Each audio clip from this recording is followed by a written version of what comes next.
Hey guys, welcome back to the Readers. I hope you are having an amazing day. Let's get right into the stories. The first one is an entitled People's Story. My grandmother's house always smelled like cinnamon and old books. Walking through those rooms brought back memories of summer afternoons spent reading in her garden and helping her bake cookies in that ancient kitchen. When she passed away last year, she left me the house in her will. It was a 1960s ranch-style home in a quiet suburban neighborhood, perfectly maintained, but showing its age in all the charming ways old houses do. The problem was that I lived 4 hours away and worked as a city planner, which meant long hours and frequent travel. After months of going back and forth, I made the difficult decision to sell. I wanted to find someone who would love the house the way my grandmother did, not some investor who would gut it and flip it for profit. That's when I discovered that a storm lived next door. Her name was the neighborhood real estate agent, and she believed her business card gave her dominion over the entire block. From the moment she learned I inherited the house, she launched what I can only describe as a campaign of harassment. She would call me at work with unsolicited advice about pricing and marketing. She badmouthed other agents in the area, claiming they were inexperienced or dishonest. She constantly stressed how only she could get the best price because she knew the neighborhood better than anyone. Her pushiness was a massive red flag. I did my research and chose a calm, professional agent who came highly recommended from multiple sources. His name was David, and he had 20 years of experience with a stellar reputation. When I told the neighbor I had chosen someone else, her reaction was immediate and ugly. She told me I was making a huge mistake and that I would regret not using her services. She said David's agency was known for lowball sales and that he would cost me thousands. The conversation ended with her hanging up on me after I politely but firmly declined her services one final time. David officially listed the house 3 weeks later. We had done a thorough market analysis and priced it competitively, but fairly. His agency's professional sign went up on the front lawn, and the listing went live online that same afternoon. I felt good about the decision and was hopeful we would find the right buyer quickly. That feeling lasted exactly 4 days. I was in the middle of a budget meeting at work when my phone buzzed with a call from David. His voice sounded confused and frustrated when I answered. He explained that another agent had been telling people around town that my house was already under contract. Multiple potential buyers had contacted his office asking why the listing was still active if the house was already sold. David had no idea what was happening and wanted to know if I had somehow signed with another agent without telling him. Before I could even process what he was saying, my phone chimed with a text message. The number wasn't saved in my contacts, but I recognized it immediately. It was sickeningly cheerful and read like she had just won the lottery. The message said she had fantastic news and that she had found the perfect buyers for my grandmother's house. According to her, they had fallen in love with the property and signed an offer. She claimed she knew she could get it done faster than David and said she would email me the paperwork to sign right away. The message ended with congratulations and multiple exclamation points. My phone felt cold in my hand. This wasn't a misunderstanding. This was a coup. A woman I had explicitly refused to hire was claiming she had sold my property from under me. I told David I would call him back and immediately checked my email. Sure enough, there was a message from the neighbor with a poorly scanned attachment labeled "Offer to Purchase." The document looked unofficial and amateurish, like something cobbled together from a template. The offer price was insulting, about 15% below what David and I had agreed was fair market value. The email claimed her buyers were highly motivated and ready to close quickly. She wrote that she'd always known she could handle the sale better than David, and that this proved her point. The tone was smug and self-congratulatory, as if she had just pulled off some brilliant business maneuver. I forwarded everything to David, who called me back within minutes. He was furious on my behalf and confirmed what I already suspected. What she was doing was not just unethical, but potentially illegal. She had no authority to represent my property and was essentially committing fraud by claiming to have sold something that wasn't hers to sell. David advised me to document everything and contact her immediately to demand she stop. He also suggested we consider filing a complaint with the State Real Estate Commission if she continued her unauthorized activities. I decided to call her directly first. I wanted to give her one chance to back down before escalating the situation. When she answered, her voice was bright and cheerful, as if nothing unusual had happened. I kept my tone calm and professional as I explained that she was not my agent and had no permission to represent my property. I told her she needed to stop immediately and retract any claims she had made about having the house under contract. Her response was immediate and defensive. She claimed we had a verbal agreement from a previous conversation, which was an outright lie. She insisted her buyers were highly motivated and that backing out now could make me liable for damages. She was doing me a favor, she said, by arranging such a quick sale. I repeated that she was not my agent and had no authority to act on my behalf. That's when she escalated things significantly. She threatened me with legal action for damaging her professional reputation and wasting her client's time. Then she delivered what she clearly thought was her trump card. She smugly informed me that she had already been to the property and placed a sale pending rider on top of David's sign. That was the final straw. I realized that simply telling her no wasn't enough. She was a bully who would only be stopped by facing real consequences. I needed to turn her own aggression and lies against her. After hanging up, I called David back and explained what had happened. He was livid about the unauthorized sign placement and confirmed that what she was doing violated multiple real estate regulations. That's when we came up with a plan that would let her dig her own professional grave. I would pretend to consider her unauthorized offer. This would lure her into committing even more violations while giving us time to document everything properly. I sent her a carefully crafted email that evening. I wrote that her points about potential legal issues were concerning and that I was willing to review her client's offer. However, I would need their official, fully signed offer along with their mortgage pre-approval letter. As a condition of my consideration, and to ensure full transparency for her buyers, I would be commissioning a new, comprehensive home inspection at my own expense. The hook was perfect. I presented it as wanting everything to be perfectly in order for her clients, making it sound like I was being extra cautious rather than setting a trap. She fell for it completely. Her response came within an hour, and she was practically giddy with excitement. She believed her bullying had worked and that she was about to steal a commission from David. She eagerly agreed to everything and said she would have her buyers forward their documents directly to me. The next morning, I received an email from a couple with financial documents and a signed offer. They seemed like nice people who had been told they were getting a great deal on a perfect house. I almost felt bad for what was about to happen to them, but they deserved to know the truth about what they were buying into. Now came the crucial part of the plan. I didn't just hire any inspector. I researched and found the most notoriously meticulous, detail-obsessed home inspector in the region. This guy was a legend in real estate circles for his 100-page reports that documented every single cosmetic scuff and potential issue, no matter how minor. The inspection took an entire day. The inspector crawled through every corner of the house with his camera and measuring tools, documenting everything from outdated electrical outlets to minor settling cracks in the foundation. He was thorough to the point of obsession. The report he delivered was a masterpiece of terrifying detail. While the house was structurally sound and perfectly livable, the report listed dozens of items that sounded absolutely horrifying to anyone not familiar with older homes. Things like galvanized steel plumbing nearing end-of-life expectancy, attic insulation below current recommended levels, minor hairline cracks in the driveway concrete, and an original electrical panel that was functional but didn't meet modern load standards.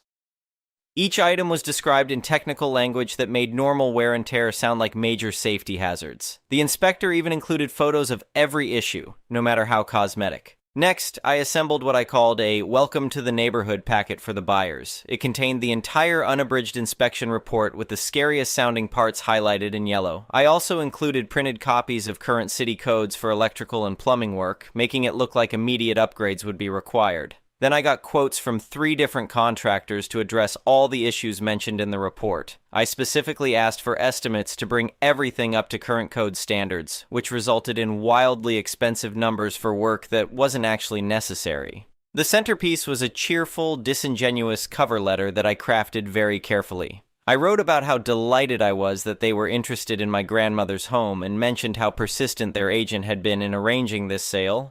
In the spirit of the complete honesty she championed, I had attached some documents for their review. I explained that the brand new inspection report outlined some vintage quirks of the house that I was sure they would want to modernize immediately. I had even gathered some quotes, and as they could see, bringing the home up to current standards would be quite a project, but certainly a rewarding one. Since their agent was pushing for a quick close, I assumed they were prepared to handle these costs after the sale. The letter ended with how excited I was to have them as neighbors and was signed with warm regards. I emailed this entire package directly to the buyers and crucially copied the neighbor on the message. Then I sat back and waited for the fireworks. The reaction was swift and spectacular. Within an hour, I received a furious email from the buyers withdrawing their offer. They accused their agent of misrepresenting the property and said they had been told the house was in perfect condition. The inspection report and contractor quotes had revealed that they would need to spend tens of thousands of dollars just to make the house safe and up to code.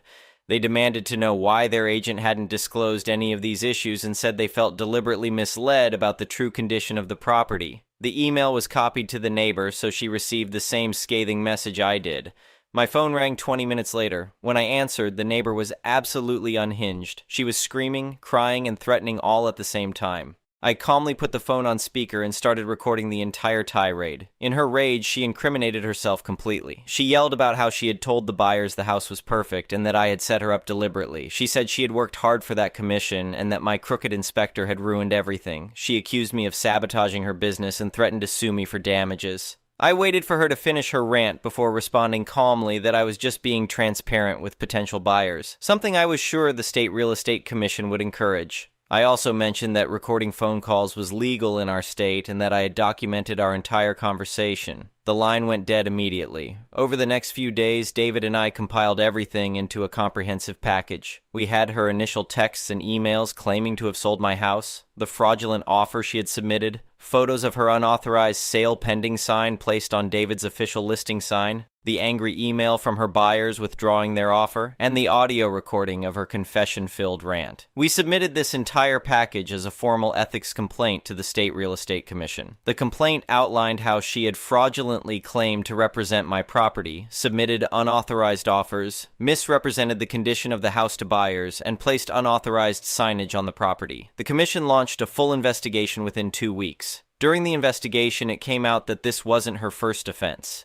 She had received previous warnings for aggressive sales tactics and boundary violations with other properties in the neighborhood.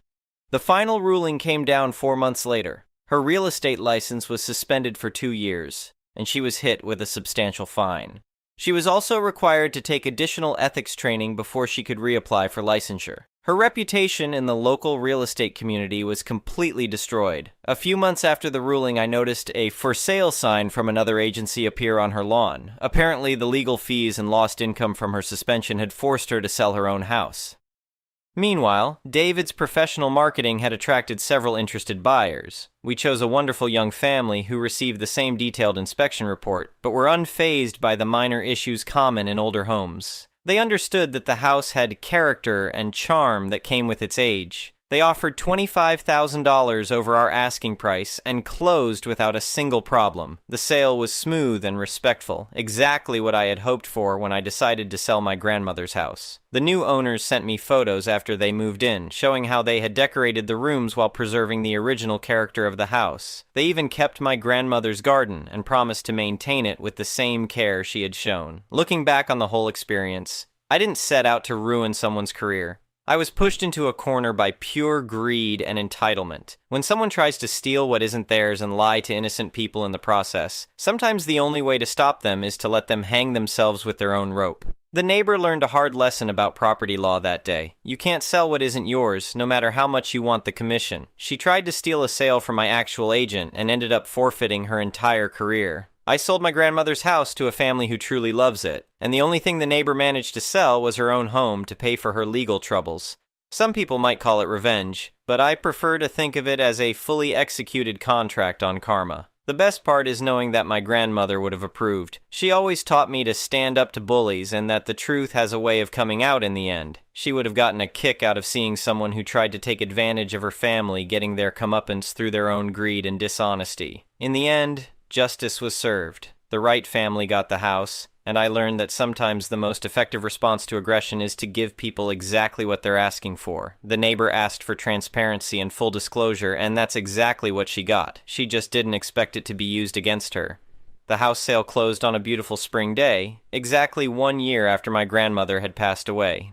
As I handed over the keys to the new family, I felt like I had honored her memory and protected her legacy from someone who would have exploited it. Sometimes the best way to win is to let your opponents defeat themselves, and that's exactly what happened here. The neighbor's real estate career was over, but my grandmother's house found the perfect family to call it home. That's the kind of ending she would have written herself. Update, 6 months later. I've gotten several messages asking for an update on what happened after my original post, so I figured I'd share how things have played out over the past 6 months. The fallout from the neighbors' actions turned out to be even more extensive than I initially realized. First, the good news. The family who bought my grandmother's house has been absolutely wonderful. They've sent me photos throughout the seasons showing how they've maintained the garden and even added some new touches that my grandmother would have loved. They found some old photo albums in the basement that the moving company had missed, and they drove 4 hours to personally deliver them to me. We've stayed in touch, and it's clear they truly appreciate the house's history and character. As for the former neighbor, the consequences of her actions continued to unfold long after the Real Estate Commission's ruling. About 3 months after my original post, I learned from David that she had tried to appeal the commission's decision. Her argument was that I had deliberately entrapped her, and that the whole situation was a setup designed to destroy her career. The appeal hearing didn't go well for her. The commission reviewed all the evidence again, including the recording of her unhinged phone call where she admitted to misrepresenting the property to her clients. They not only upheld the original suspension, but extended it to 3 years after determining that her appeal showed no remorse or understanding of her violation. But here's where it gets really interesting. During the investigation process, other people in the neighborhood started coming forward with their own stories about her aggressive and unethical behavior. Apparently, my situation wasn't isolated. One couple shared that she had shown their house to potential buyers without permission while they were out of town, claiming she had a lockbox code from a previous listing agreement that had expired months earlier. Another neighbor revealed that she had been telling people his property was available for sale when he had never even considered selling, just because she wanted to farm leads in the area. The most shocking revelation came from an elderly man who lived 3 streets over. He told the commission that she had pressured him into signing a listing agreement while he was grieving his wife's death, using tactics that bordered on elder abuse. She had convinced him he needed to sell immediately to avoid financial ruin, when in reality his finances were perfectly stable. These additional complaints resulted in the commission opening a broader investigation into her business practices. They discovered a pattern of boundary violations, misrepresentation, and aggressive tactics that had been going on for years. Several of her past transactions were reviewed, and at least 2 sales were found to have involved questionable practices. The real estate agency she worked for initially tried to distance themselves from the scandal, claiming she had been acting independently. However, when it became clear that they had received multiple complaints about her behavior over the years and failed to take action, they faced their own investigation. The agency ended up paying significant fines and was required to implement new oversight procedures for their agents. The neighbor's attempts to rebuild her career have been unsuccessful. Even after her suspension period ends, she'll need to find a new brokerage willing to take her on, and her reputation in the local real estate community is completely destroyed. I heard through David that she had tried to get licensed in a neighboring state, but the reciprocity requirements meant her disciplinary record followed her there too. Her financial situation appears to have deteriorated significantly. The house sale I mentioned in my original post was apparently forced by mounting legal bills and lost income. She had to sell for less than market value because word had gotten around the neighborhood about her unethical practices, and many potential buyers were wary of purchasing from someone with her reputation. There's been some drama in the neighborhood as well. A few of her supporters initially tried to paint me as the villain who had destroyed a local businesswoman's career. However, once the full extent of her violations became public knowledge, that narrative quickly fell apart. Most neighbors were actually grateful that someone had finally stood up to her aggressive tactics. The Homeowners Association even passed new guidelines about real estate activities within the neighborhood, specifically prohibiting agents from placing unauthorized signage or representing properties without proper documentation. They cited my case as the reason for implementing these protections. One unexpected consequence has been that David's business has grown significantly. The professional way he handled the entire situation and his willingness to support me in filing the complaint earned him a reputation as an agent who truly advocates for his clients. Several people in the area have specifically requested him because they heard about how he stood up to unethical behavior. As for me, I've learned some valuable lessons about documentation and standing up to bullies. I kept every email, text message, and recorded conversation from the entire ordeal, and that evidence was crucial in proving the extent of her misconduct. I've actually been contacted by other homeowners facing similar situations asking for advice on how to handle aggressive real estate agents. The most satisfying part of this whole experience has been hearing from the family who bought my grandmother's house. They've told me stories about neighbors stopping by to share memories of my grandmother and how much she meant to the community. It turns out she was something of a neighborhood grandmother figure, always baking cookies for new families and organizing informal block parties. The new owners have embraced this tradition and hosted several gatherings in her honor. They've even started a small neighborhood garden club that meets in my grandmother's backyard, continuing her legacy of bringing people together. Knowing that her house has become a center of community activity again would have made her incredibly happy. The contrast between the new owner's positive impact and the former neighbor's destructive behavior couldn't be starker. One brought the community together while the other drove people apart through greed and dishonesty. Looking back, I'm glad I decided to fight back instead of just walking away. It would have been easier to simply accept the harassment and move on, but that would have left her free to victimize other people. By documenting everything and following through with the complaint, we potentially saved other families from similar exploitation. The whole experience reinforced my belief that bullies only understand consequences. No amount of polite requests or reasonable explanations would have stopped her behavior. It was only when she faced real professional and financial consequences that her reign of neighborhood terror finally ended. I've received some criticism from people who think I went too far or that I was unnecessarily vindictive, but I disagree completely. I didn't fabricate evidence or make false accusations. I simply documented her actual behavior and let the proper authorities decide what consequences were appropriate. She destroyed her own career through her choices and actions. The inspection report strategy, which some people have called brilliant and others have called ruthless, was really just giving her exactly what she claimed to want. She demanded transparency and full disclosure for her buyers, so that's exactly what I provided. The fact that the truth was damaging to her scheme was her problem, not mine. My grandmother always taught me that integrity matters more than short-term gains. She would have been appalled by someone trying to profit off her death through lies and manipulation. I like to think that by standing up to that behavior, I honored her memory and the values she instilled in me. The final chapter of this story came last month when I received a handwritten note from the elderly man whose case had contributed to the expanded investigation.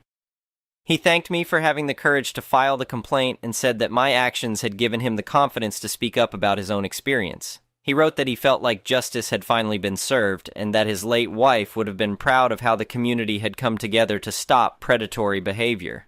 That note meant more to me than any amount of money or professional vindication could have. Knowing that standing up to one bully helped protect other vulnerable people from similar exploitation made all the stress and conflict worthwhile. The neighborhood is peaceful now. Property values have actually increased since the scandal, partly because the new oversight guidelines have made it a more attractive place to live. The former neighbor's house has been purchased by a quiet family who keeps to themselves and seems grateful for the lack of drama. My grandmother's house continues to be a source of joy and community connection under its new owners. They've invited me to visit several times, and it's wonderful to see how they've preserved her memory while making the space their own. Sometimes justice takes time, but it does eventually prevail.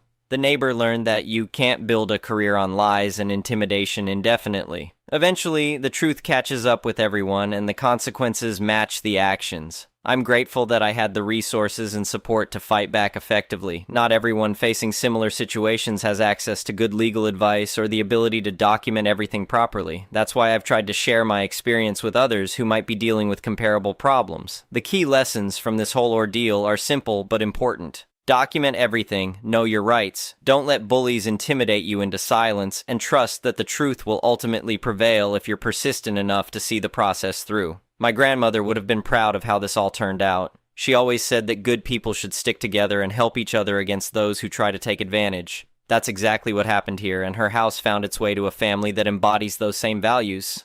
The story has a happy ending after all. The next one is a pro-revenge story. I worked for a company for just under 5 years. The company I worked for existed for an additional 10 years prior to me. While I worked at this company, it ballooned to be the #1 provider in the region for its unique service with about 75% of the market. It was a small business of about 15 employees.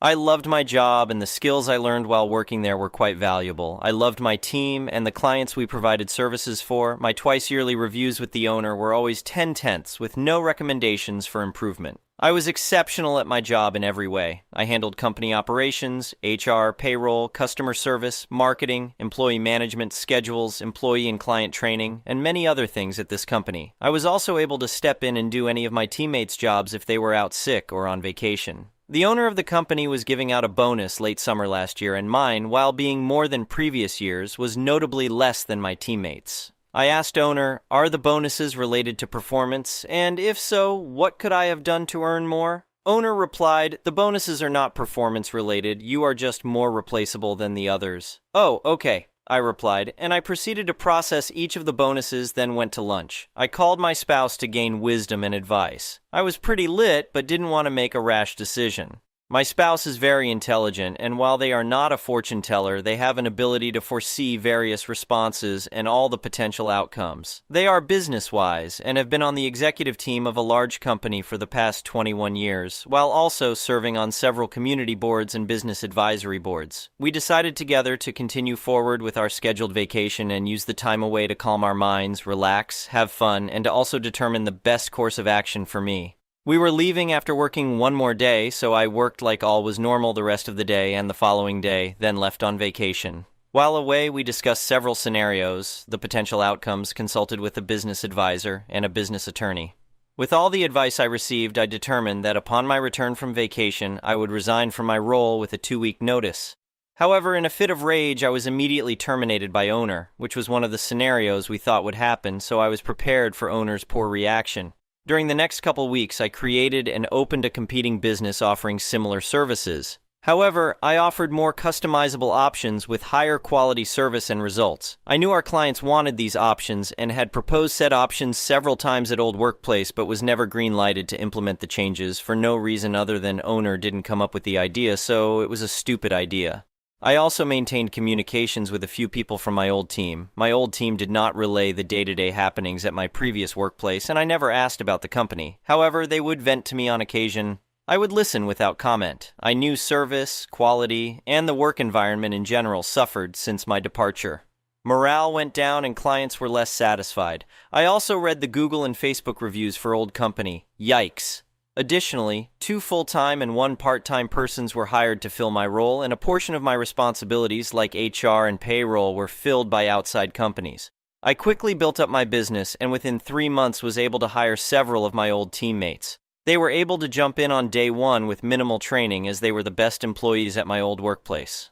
The quality of previous workplaces' offerings continued to fall, which sent additional business my way, and quickly caused incoming work to be non-existent at old workplace.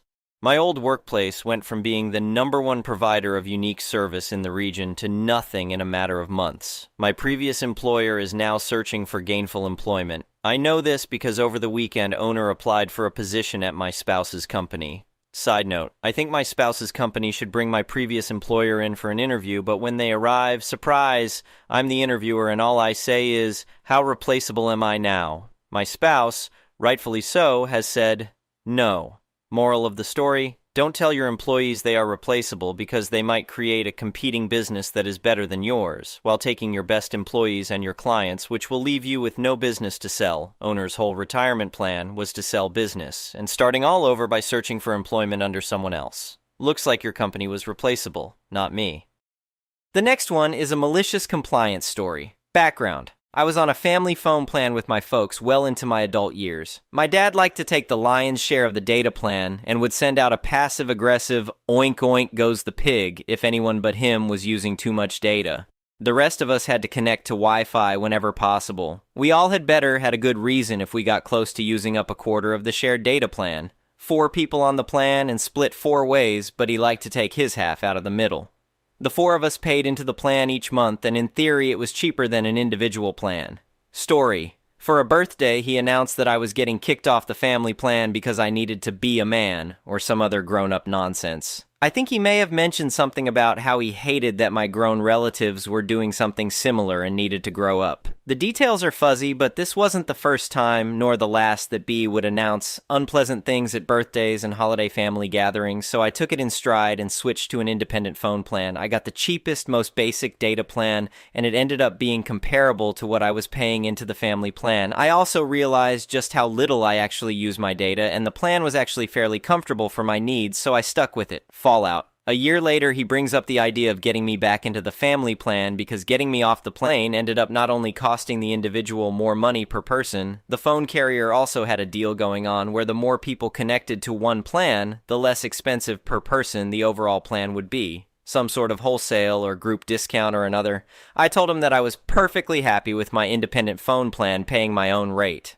I also reminded him that the only reason why I got off it to begin with was because he didn't think I was being a responsible grown adult. I simply wanted to prove to him that I can manage all of my own bills like a real adult, unlike others in my family he liked to complain about. He tried asking me a few more times about it throughout the months because it would be so much cheaper for him, but I continually brought up how much he hated my relatives that refused to grow up, and that he wanted me to not be like them per his gift on my birthday. I stuck with it because while I could have access to more data that I could use, the absence of snarky texts about being a data hog was more than worth the price.